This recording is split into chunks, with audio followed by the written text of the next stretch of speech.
A ver, ¿quién no se ha encontrado alguna vez en esa lucha constante contra un hábito que parece imposible de romper? Pues bien, hoy vamos a ir un poco más allá de la típica fuerza de voluntad. Vamos a meternos de lleno en la batalla espiritual que se esconde detrás de todo esto. Y, lo que es más importante, vamos a ver cómo se puede encontrar una victoria que sea real, que sea duradera. Y esta es la pregunta del millón, ¿verdad? Desde el azúcar hasta las redes sociales, a menudo nos vemos atrapados en esos ciclos que nos prometen un alivio casi instantáneo, pero que al final solo dejan un vacío más grande. Y claro, si no es solo una cuestión de falta de disciplina, entonces, ¿qué es?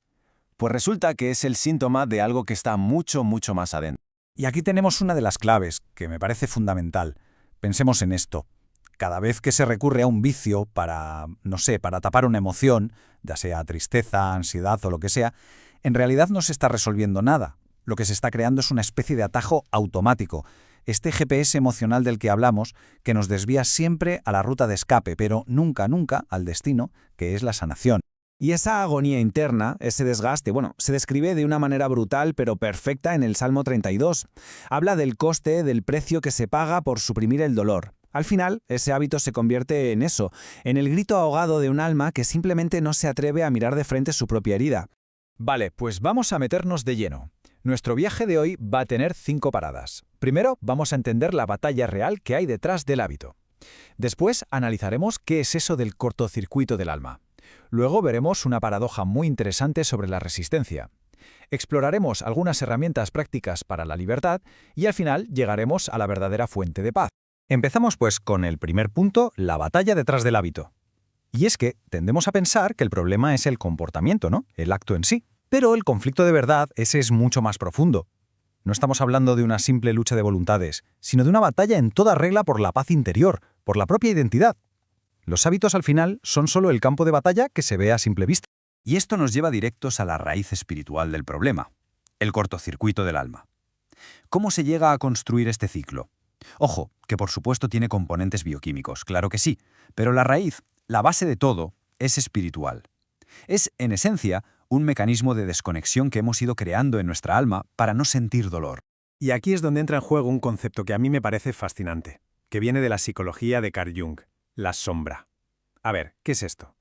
Pues el vicio, en el fondo, es un intento desesperado por callar esa sombra. Es usar un placer inmediato para provocar un cortocircuito, para desconectarnos de todas esas partes nuestras que nos duelen o nos avergüenzan y que sencillamente no queremos enfrentar. Claro, esto nos lleva a una comparación que es crucial. Pensemos en la luz que ofrece el vicio.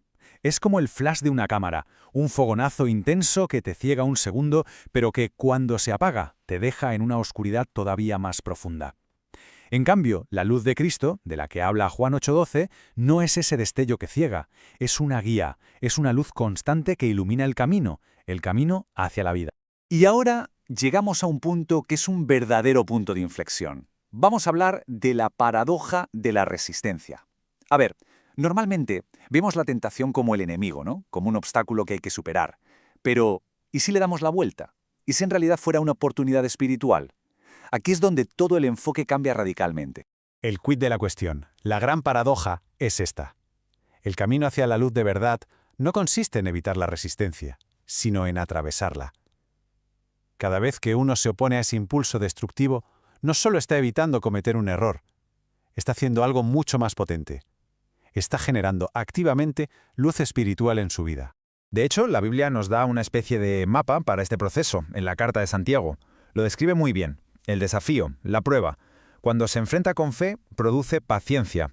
Y esa paciencia, a su vez, es la que va forjando el carácter, hasta que nos lleva a una madurez completa. Es que, en resumen, la tentación se convierte en el gimnasio del alma, ni más ni menos. Muy bien, pues vamos con la cuarta parte, las herramientas para la libertad. Porque si ya hemos visto que con la fuerza de voluntad, a secas, no basta, ¿qué más hay? ¿Qué otras herramientas tenemos?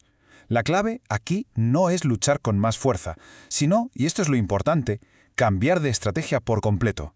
Y esto es importantísimo, y además tiene respaldo en la neurociencia. Machacarse, castigarse después de una caída, no solo no ayuda, sino que es contraproducente.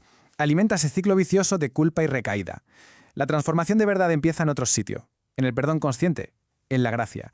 Es un movimiento casi estratégico para cortarle el combustible al vicio. Y aquí va una herramienta que es, de verdad, poderosísima. La metacognición espiritual. Suena complicado, pero no lo es. ¿Qué significa? Pues es la capacidad de dar un paso atrás y simplemente observar los impulsos, sin juzgarlos. La clave, eso sí, es hacerlo desde una nueva identidad. En la práctica, ¿cómo sería? Pues cuando llega el impulso, en lugar de reaccionar en automático, es pararse y pensar algo como, vale, estoy notando el deseo de hacer esto, pero esto no soy yo, es solo un patrón antiguo. Desde mi lugar seguro en Cristo, elijo observar esto, sin ceder. Se trata, en definitiva, de crear un pequeño espacio consciente entre el estímulo y la respuesta. ¿Vale? Y en ese espacio que acabamos de crear, ¿qué hacemos? Pues Filipenses 4:8 nos da un filtro perfecto. En lugar de quedarnos dándole vueltas al impulso negativo, podemos elegir deliberadamente enfocar la mente en todo lo que es verdadero, noble, justo. Es una forma súper práctica de redirigir la atención y responder desde el espíritu, no desde la inercia. Y con esto llegamos a la quinta y última parte, la verdadera fuente de paz. Después de haber analizado la batalla, la causa, las herramientas, todo este camino nos lleva, como por decantación, a una revelación que es fundamental sobre la naturaleza de nuestro anhelo más profundo. Y esta es, para mí, quizás la idea más transformadora de todas. El deseo que se esconde detrás del hábito, en realidad no es malo en sí mismo. Es un anhelo totalmente legítimo, de paz, de conexión, de trascendencia.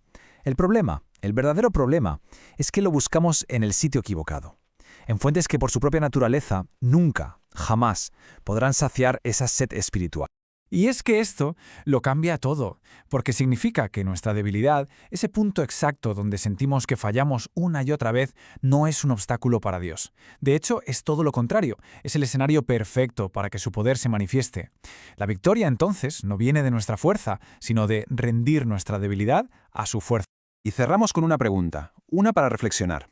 ¿Qué pasaría si cada impulso, cada tentación, no se viera como una condena, sino como una invitación? Una invitación a parar, a orar, a clamar y a buscar la fuente verdadera. Como una señal de tráfico que nos redirige constantemente hacia una conexión mucho más profunda y sobre todo liberadora. Porque al final del día, esta batalla no se gana luchando más fuerte, sino conectando más profundo.